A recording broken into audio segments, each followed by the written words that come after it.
Hello, this is Sybil Harmony, and I'm doing a card reading for you for the week of June 12th through the 19th. I believe that's right. So I've been trying to do these weekly on either Sunday night or Monday, but I've been having trouble uploading them, and I was really booked with clients. But I'm trying to get on track here. And so I wanted to pull some cards for the energy of this week. And the first card that I pulled for everybody who's watching this video is the Ten of Earth. Very happy family life, financial security, finding magic in the little things in life. There it is. This is Dorian Virtues. A lot of my decks are Dorian Virtue. I have some other people. It's just I've been using them for a long time, and I use a lot of different decks, and I just pull. I have them all laid out, so I do it differently. And because it gives me lots of different answers.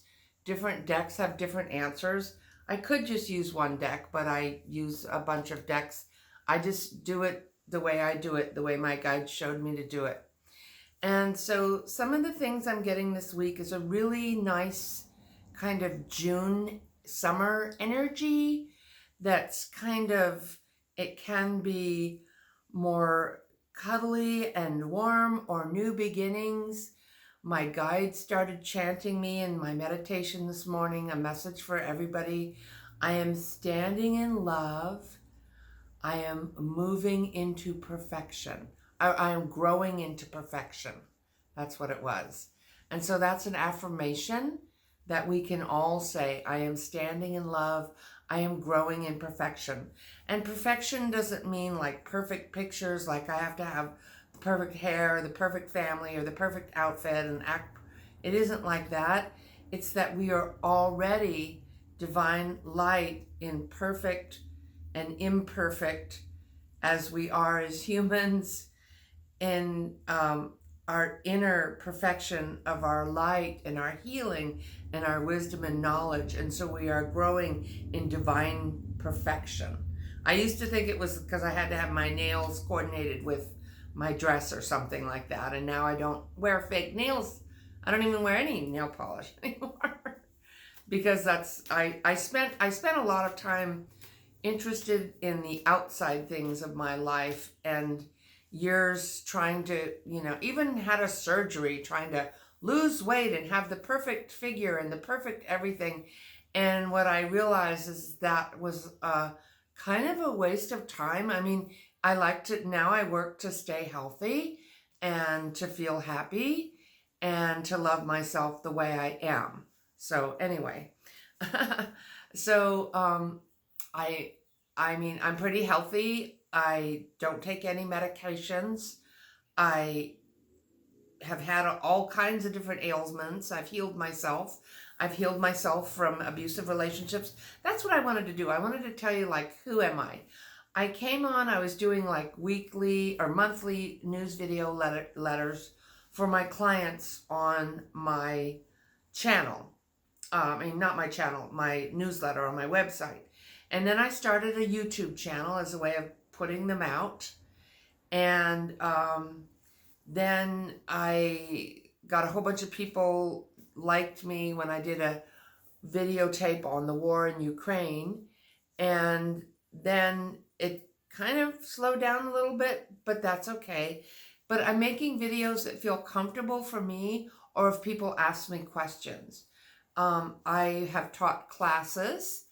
I have been doing this work for about almost over 20 years, probably 25 years.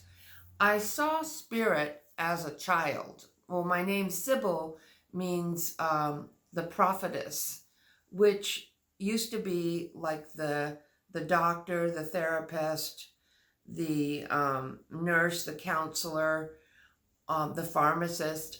And so in the time of the goddess, or in the time of ancient Greek mythology, people would come to see the Sibyls at the temple in Delphi of Apollo.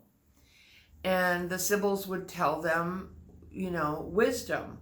One of my jobs was in the past life, and there were lots of Sibyls and lots of temples. Delphi is just the most famous one that lasted. I feel more connected to the Persian symbols for some reason. My family did come out of Egypt, and we're traced back to the Gnostics, the original Christians. Gnostic means wisdom. I'm not Christian, but I have seen Jesus. In my book that I wrote, I saw Jesus up on a hill, but when in my writing group, when I was telling people that, they said, "Oh, we didn't know you were Christian. You should write your book and give it to churches and stuff." And I was like, "No, I'm not. I'm not a traditional Christian." So to avoid any kind of hassles, you have to look in the book and find out under the guides that I said I saw Melchizedek up on the hill, which was an earlier incarnation of Jesus. And so when I saw Melchizedek, it was actually Jesus, but I don't say that in the book unless you look in the guide sections, and you can figure that out. But now I think a lot of people are in spiritual community are coming out and talking about Jesus, or that they've seen Jesus. I've known people who have seen him too. So, and just because you haven't seen him, you may have seen another guide, or you might see another guide, or maybe that's just not your thing. It doesn't mean you're not spiritual. It just means that I have that Gnostic connection, or I'm somehow connected to that. And so, but everyone's connected. It's just that maybe you haven't taken the time to slow down, or to look into, or to create relationships with guides. I did. So I've had past lives where I've been doing this kind of work, being of service. And in that temple where I was, there was 9 Sibyls. I did a past life regression, and I saw that. And I was the Sibyl that would tell about what the consequences would be if someone kept doing this. I could see what the consequences would be. And so I'm really good at doing that, but that's not something that people want to hear about, because that's not fun. I mean, I see a lot of other things, but basically what I am is a healer. I change energy, or move the way that things are. And so I totally love doctors and nurses, and if it wasn't for hospitals, I wouldn't be alive. But I don't take any medications, and I did get vaccinated and stuff, because I had to be doing what I was doing. But anyway, I already had COVID before that, but that's a whole nother story, and I'm not a doctor, but I am a metaphysician and an energy healer. And so I'm out of the original schools of faith, and I've had past lives in that and I was born with this astrological yod. It's like a yod. It's like it's something that happens that I can't control it. It just like happens. And for a while, I just thought I was really sick. And then for many years, and I knew I was really empathic, but what I didn't realize is that I was taking on everybody's stuff. That there was actually not really much wrong with me, but that I would take on energetically people's ailments, and I learned how to not do that. So it's actually a gift, and so I get psychic abilities, and I get medium. I talk to deceased people because they come into my healings, and I have to have some, I don't really like to call it psychic abilities, because that's kind of like people think, "Oh, you know everything." And no, everyone has abilities. It's just a matter of tuning into or developing them. But we all have thoughts and feelings. We all can see, we can hear. So it's just a matter of tuning into your spirit and your energy. And what you're here, maybe your specialty is tuning up cars, or baking, or creating art, or communications, or developing business. I mean, so there isn't a right or wrong person to be. Everyone has a gift. But so anyway, as a child, I saw nature spirits, and I just thought they were fun, and I'd sing, and I'd be like, the minute I got home from school, unless I was going to dance lessons, my shoes were off and I was outside till dark. and you'd have to call me in for dinner, and I'd come in and eat, and I'd run back out again. And I just loved being in nature, and I connected with the nature spirits. I do have native Cherokee blood, but it was covered up. The other side of my family came over on the Mayflower. Dr. Thomas Fuller, I think it was Benjamin or Thomas or both Fuller. So I've seen the records. I can't remember the names, but I think if you look it up, I think it's online. So, and then one of them married a Cherokee woman who was my great-great-grandmother or great-great-grandmother, okay? And so I'm also really connected to Scotland. For some reason, I feel very connected energetically. And so Celtic, and then okay, so anyway, I saw the nature spirits and I had fun with them, and I always felt like something was watching over me. And as a child, I was outside one day and the sun was shining down, and I just heard this voice say to me, "You're not alone." And I was like, okay. I was about 5 or 6 years old, so I was like, yeah, okay, that's fine. I just thought that was fine. But I knew that there was something watching over me, like the sun, or like what I call now probably was God, which could be a man or a woman.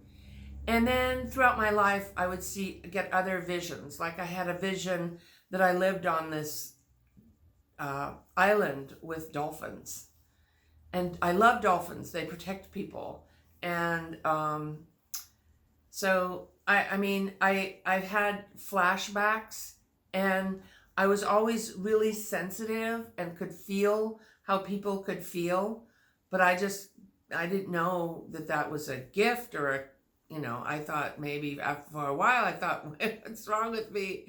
But so I just kind of got into trouble. My mother was an alcoholic. My dad, she had a lot of money. She was from a very wealthy family.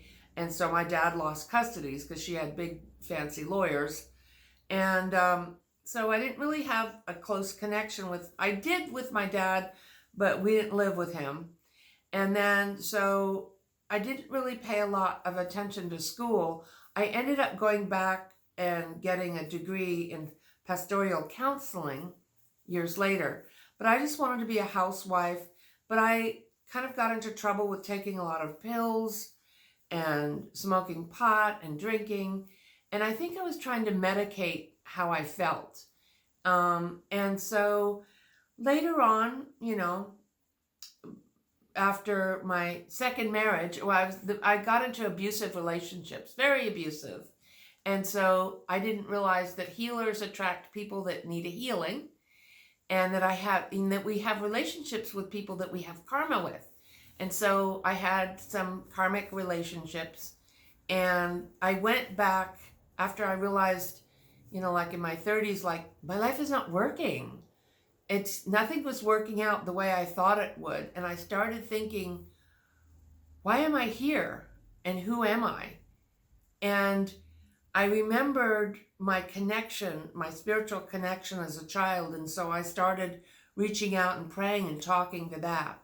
And I've also had past lives as an exorcist, which I don't want to do that anymore. But I do like these kinds of, I don't know that I was Catholic, but since I came out of Egypt, the Egyptian, which I feel connected to Temple of Isis, and I work with Mary Magdalena and the archangels like Metatron, who was the prophet eunuch. And so I work with all these types of very well-known beings because I felt comfortable, I felt connected and safe with them. I knew who they were. And so there's like a group of guides that talk to me and work with me.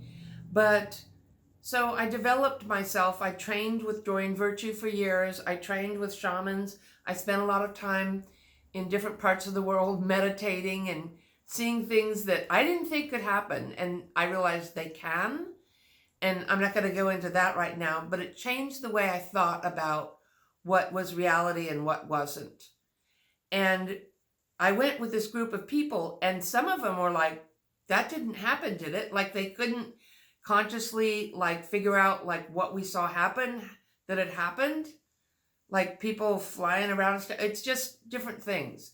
If you believe and you have faith, we only use like a spaghetti string of our connection to God, which is like a huge sun. And so when we understand our thoughts and our intentions and our energy and our vibration are so powerful that we can do things that we didn't think we could do. We can create, we can heal. And so what I started doing was like learning how, and I worked with this one guy from Berkeley Psychic Institute, which I ended up leaving because I didn't like their rules or their agreements. But I trained with this other guy who learned from this woman who was a gypsy the ancient art of the Christos, the way of Christ, which is Jesus Christ, but it's also the Christos, which includes different, like Sai Baba and different masters that have been here, okay? So I sometimes don't even really understand what I do, but my guides do it. And I'm just here to be of service and a channel. In all of doing that, I learned how to read cards. I have lots of decks. I look at energy. I talk to people's deceased relatives and give messages for them. But mostly, I help people know who they are and what they can create, or not like to win the lottery or something, but so that we can be at peace. And so that's why I pulled this card for us, that like we've been through so much stress. I just wanted to tell you who I am a little bit, but we've been through such a hard time, and people are having financial worries. So money is simply energy. And when you're fearful and worried about money, it makes it hard to come to us. So we need to understand, if we want to, that we are vibrating in energy, and that simply shifting to allowing ourselves to have, or not being angry and fearful, can actually change the vibration of what we have. Like I always get exactly what I need, or sometimes want, if that makes sense. It's like it isn't about getting a bunch of money, but it is about growing spiritually and feeling safe and secure. And so that's what people want, is security. So how do you have that? And finding magic in the little things of life. So here's a family, and they're like at a picnic or something, or playing with kids. And so I feel like that is where we are now, of just like wanting to have fun in the summer, wanting to enjoy ourselves. Like there's only so long you can be under stress or lockdown. And I just pray for the people in the war in Ukraine, because that's gone on way too long. And it's just, I think that leader of Russia, I don't even want to say his name, is worse than the guy who did World War II. And I don't want to say his name either, because they're negative energy. But I pray for those people. Okay. So the person you're asking about is trustworthy. So it's so hard to find people to trust these days, because everybody wants money, or likes, or clicks, or subscribes, or attention, or I want to be right. I want to,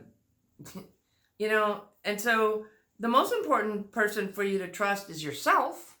Because if you don't trust yourself, how can you know what is, So it's important to trust yourself, and not necessarily what other people, like if your family or your girlfriends have your back and they're telling you they don't like the guy you're dating, like maybe you can trust that. But the universe will tell you whether that guy is the guy or not. It's just like, are we grown up enough to listen to the truth of whether he is or isn't? And if he was, you probably wouldn't be asking. Sorry, but I get a lot of people like, is this my soulmate? Is he cheating on me? Well, Um, only on days with a Y. No, just kidding.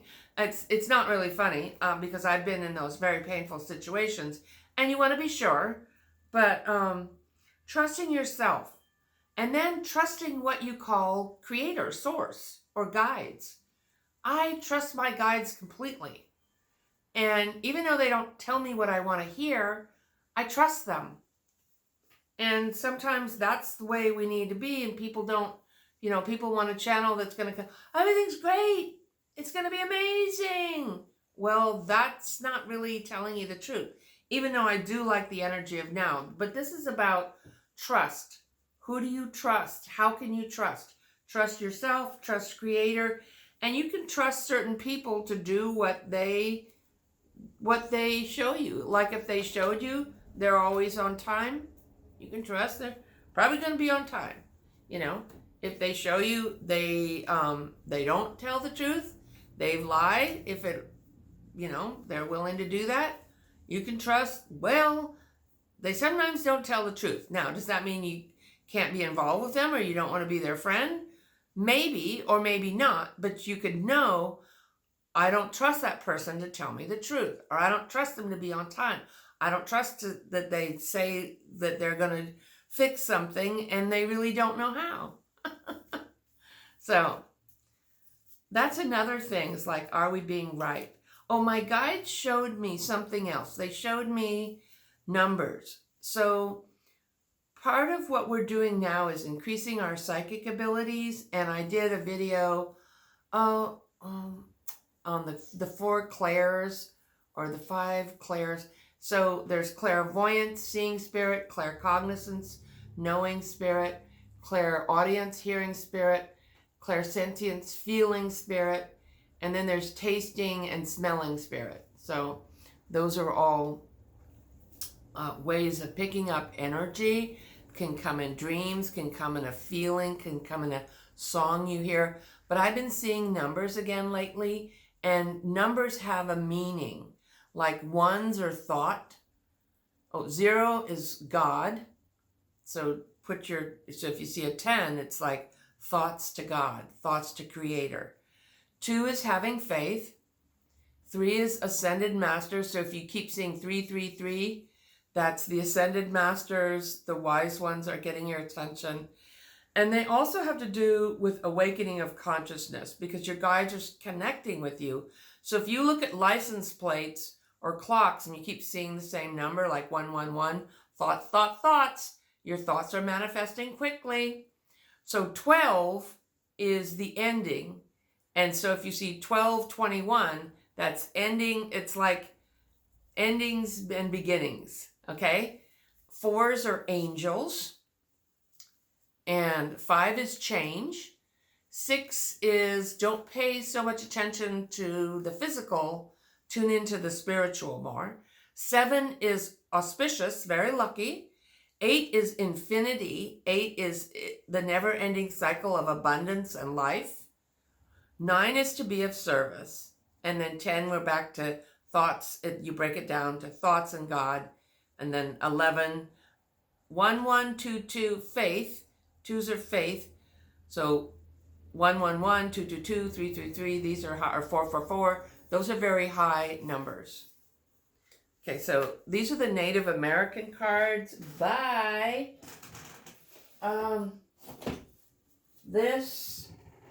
medicine cards by Jamie Sams and David Carson. Okay, so it's this deck. This is not a Doreen Virtue deck. And let's see what card they say for this week.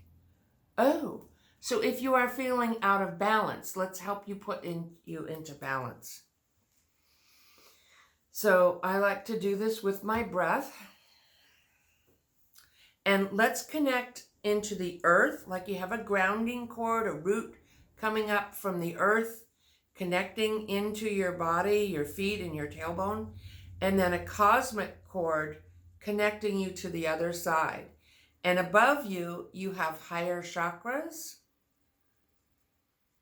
And in your body, you have chakras along the central channel. So let's close our eyes and bring in the light from the earth and connect to the earth and breathe.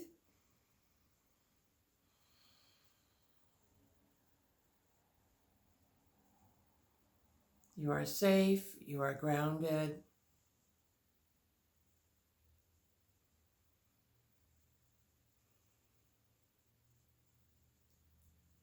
Allow yourself to have the bounty, the time, the abundance, the peace of the earth.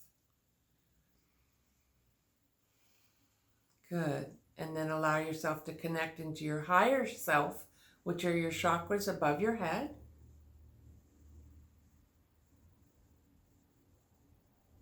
Right about 6 inches above your head is the 8th chakra, which is your past life information.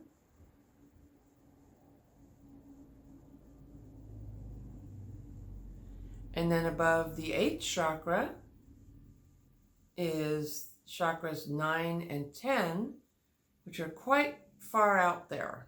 Like, we're talking psychic or energy space, so maybe out in the atmosphere, way up in the sky. So 9 and 10 are your guides and being at the right place at the right time. Communicating with guides, and let's just say hello to that light of unconditional love coming down. And let it come into your head. So we match our crown chakra on the top of our head to higher self. And breathe in that light.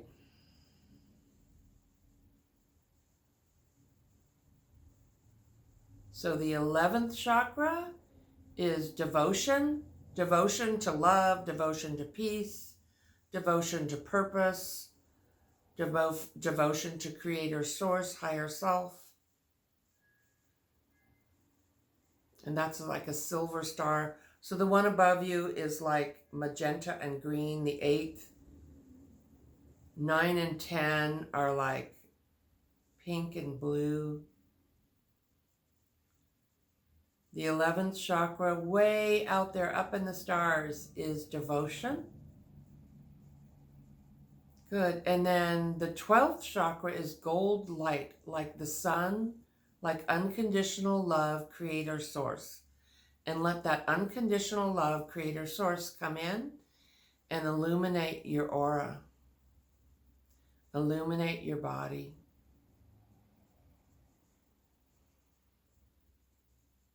And let's match the vibration to joy. Joy, fun, bring in the energy of fun. I am standing in love,